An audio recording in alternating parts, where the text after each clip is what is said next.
जय माता दी। I am doctor महिमा, एस्ट्रोलॉजर एंड वास्तु कंसल्टेंट। स्वागत है आप सभी का हमारे साथ साप्ताहिक राशिफल में। वीकली राशिफल स्पेशली मीन राशि के लिए, जो हमारी लास्ट राशि होती है काल पुरुष की, जो हम कहेंगे कुंडली, उसकी। और यहाँ हम बात कर रहे हैं साप्ताहिक राशिफल की 26 से लेकर और 1 जून तक, यानी मई का जो आखिरी महीना है उसकी हम बात कर रहे हैं। देखिए, मीन जो राशि है लास्ट राशि होती है और ये हफ्ता इनके लिए कैसा रहने वाला है ये हम आपको बताएंगे। लेकिन उससे पहले एक खास बात कि शुक्र इनके जो है दूसरे भाव में आएंगे तो धन की दृष्टि से बहुत अच्छा और सोशलाइजिंग बढ़ने वाली है। साथ ही साथ आपका जो करेज है वो भी इस हफ्ते बहुत चरम पर रहेगा। कैसे, ये हम आपको बताएंगे। देखिए, जो साप्ताहिक राशिफल होता है वो हमेशा चंद्रमा के आधार पर होता है, क्योंकि चंद्रमा ही एक ऐसे प्लैनेट है जो बहुत फास्ट मूविंग होते हैं और बहुत जल्दी जल्दी अपना स्थान परिवर्तन करते हैं। 2.25 दिन में वो एक राशि बदल लेते हैं। और एक शनि है जो 2.5 साल लगाते हैं, राहु केतु 2.5 साल 1.5 साल लगाते हैं, लगभग 3 साल आप मान लीजिए। जो इस तरीके से 2.5 साल 1.5 साल जो ये ग्रह हैं ये बहुत धीरे फल देते हैं। लेकिन यहाँ पर चंद्रमा 2.25 दिन में परिवर्तित होते हैं। लेकिन इस हफ्ते में हमने आपको बताया कि शुक्र भी अपना स्थान परिवर्तन करेंगे।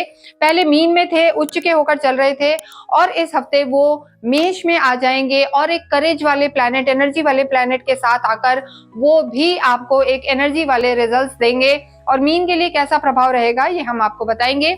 ये हम ट्रांजिट के आधार पर बताते हैं। अगर आपको नहीं पता कि आपकी राशि कौन सी है तो आप कुंडली खोलें और उसमें देखें कि आपके चंद्रमा कहाँ प्लेस हैं। चंद्रमा जहां भी है वहां नंबर 12 लिखा है तो आप मीन राशि के हैं, पाइसेस है, और ये वीडियो जो है आप ही के लिए है। इस हफ्ते अगर हम आपके चार्ट पर नजर डालें तो देखिए, आपकी लगन में ही उच्च के शुक्र चल रहे हैं लंबे समय से।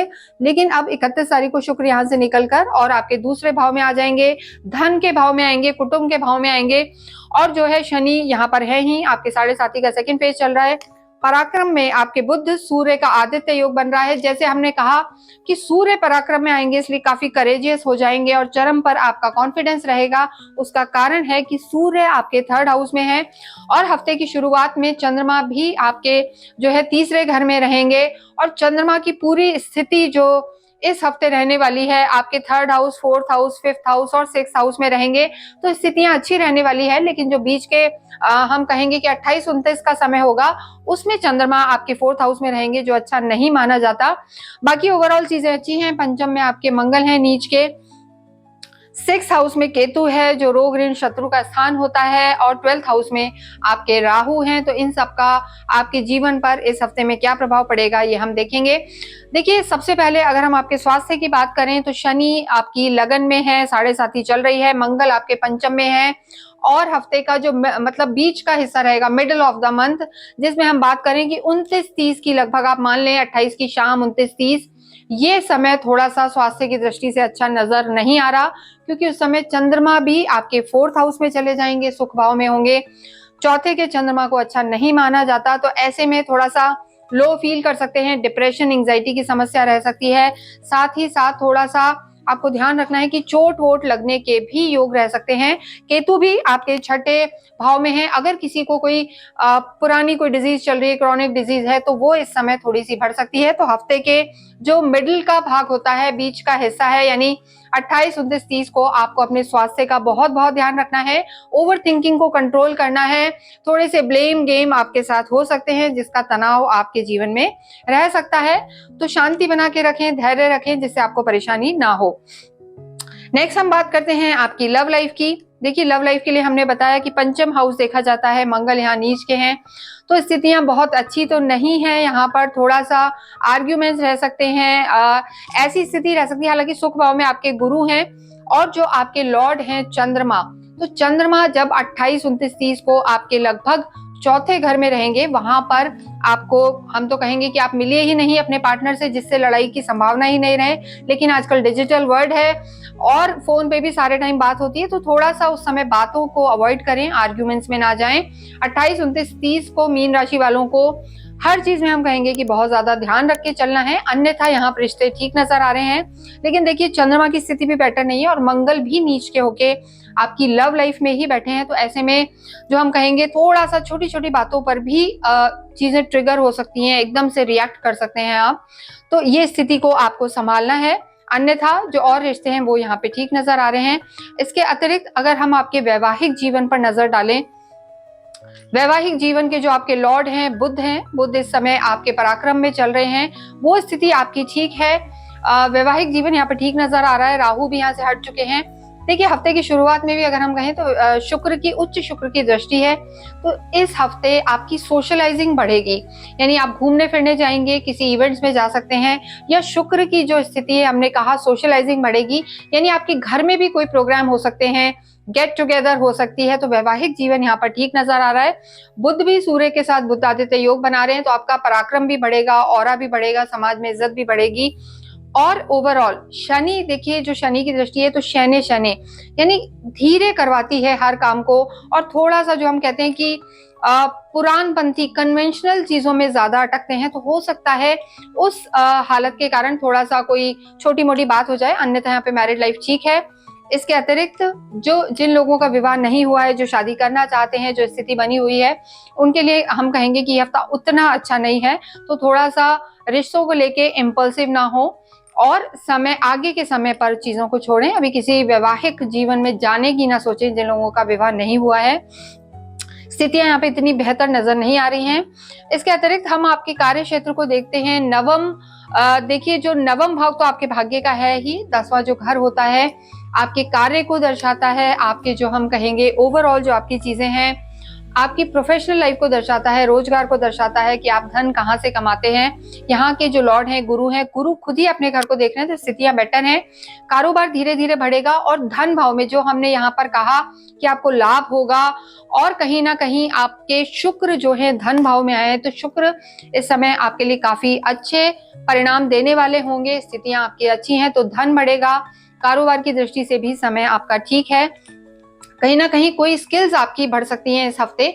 लेकिन जो देखिए, जब चंद्रमा यहाँ आएंगे चौथे भाव में, हालांकि गज केसरी योग बनेगा उस समय, लेकिन यहाँ पर चंद्रमा चौथे में अच्छे फल नहीं देंगे।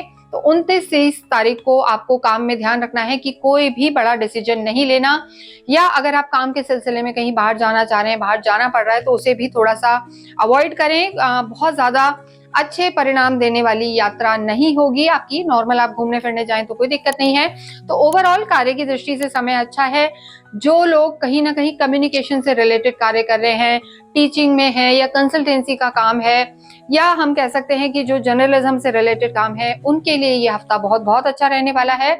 प्रॉपर्टी, रियल एस्टेट, आर्मी, उन लोगों के लिए समय ज्यादा अच्छा नहीं रहेगा। तो ओवरऑल ये हफ्ता आपके कार्य की दृष्टि से अच्छा है। विद्यार्थियों की अगर हम बात करें तो देखिए उनके लिए समय अच्छा नहीं रहेगा। मंगल नीच के बैठे हैं विद्या के घर में ही, तो भटकाव नजर आ रहा है, यानी उतना फोकस नहीं है आप अपनी स्टडीज को लेके, भटकाव है, मन चंचल है, या थोड़ा सा हम कहेंगे कि कंपनी का भी फर्क है। तो अच्छी कंपनी में रहें, वरना भटक सकते हैं। मीन राशि वाली को ये चीजों का ध्यान रखने की जरूरत है। साथ ही साथ थोड़ी सी विल पावर भी यहाँ पर स्टडीज को लेके थोड़ी सी वीक पड़ सकती है, तो समय उतना अच्छा हम नहीं कहेंगे। आध्यात्मिक आप होते हैं, आपके सुख भाव में, आपके घर के जगह पे ही गुरु बैठे हैं, तो अध्यात्म तो आपका बढ़ेगा। आपके घर में कोई धार्मिक आयोजन भी हो सकते हैं। देखिए इस हफ्ते मीन राशि वालों के लिए दोनों तरीके के आयोजन जरूर इस हफ्ते में हो सकते हैं, यानी आप कोई गेट टुगेदर वैसे पार्टी आयोजन कर सकते हैं, या धार्मिक कोई हम कहेंगे सत्संग, सुंदरकांड, या कोई भजन संध्या भी आप ऑर्गेनाइज कर सकते हैं। तो ओवरऑल ये हफ्ता आपका हम कहेंगे मिला जुला असर देने वाला है। समाज के साथ मिक्सअप होके चलने का ये हफ्ता है मीन राशि के लिए। भाग्य की हम बात करें तो भाग्य जरूर यहाँ पर उतना अच्छा फल नहीं दे रहे हैं। भाग्य आपके नवम भाव होता है, एक त्रिकोण ये है, और दूसरे त्रिकोण में जो है मंगल नीच के होके बैठे हैं। तो कर्म प्रधान रहें, जिम्मेदारियां ज्यादा आएंगी, मेहनत ज्यादा होगी, और भाग्य का जो हम कहेंगे साथ थोड़ा सा यहाँ पर कम मिलता हुआ दिखाई दे रहा है। लेकिन जो हफ्ते का एंड है, यानी 31 और 1 आपके लिए भाग्य भी साथ देंगे। शुक्र की स्थिति अच्छी है, और बुधादित्य योग भी बना हुआ है। चंद्रमा भी आपके जो है हम कहेंगे त्रिकोण में आ जाएंगे। तो 31 और 1 आपके लिए कोई भी आपको बड़े डिसीजन लेने हो तो आप ले सकते हैं। रिकैप अगर हम देखें तो पूरा हफ्ता आपके लिए प्रोफेशनली और धन के हिसाब से अच्छा रहने वाला है। विद्यार्थियों के लिए समय उतना अच्छा नहीं है। भाग्य आपका साथ एंड ऑफ द वीक जरूर देगा, और आपको पूरे ही हफ्ते हम कहेंगे कि विष्णु सहस्त्र नाम का पाठ करना चाहिए। साथ साथ हनुमान चालीसा और राम रक्षा स्तोत्र का भी आप पाठ करें, इससे आपको लाभ होगा। 7.5 है तो शनि मंदिर आपको जाना है, शनि के जाप करने, ये हम कई बार बता चुके हैं। इसके अतिरिक्त कोई भी इंपॉर्टेंट काम हो, किसी इंपॉर्टेंट काम के लिए आप जाएं, मीटिंग के लिए जाएं या एग्जाम के लिए जाएं, तो थोड़ा सा दही चीनी खा के जाएं, इससे आपको सफलता मिलेगी। इसके साथ साथ ही इस वीडियो को हम यहीं विराम देते हैं। कमेंट बॉक्स में अवश्य ही श्री कृष्णम शरणम मम लिखें या ओम नमो भगवते वासुदेवाय लिखें, जिससे जो आपके लॉर्ड हैं, गुरु, उनके आशीर्वाद आपको मिलते रहें। शुक्र और गुरु की जो प्लेसमेंट है, सूर्य की प्लेसमेंट भी आपको यहाँ पर इस पूरे ही हफ्ते काफी जो है हम कहेंगे लाभ देने वाली है और पॉजिटिव रखने वाली है। Thank you.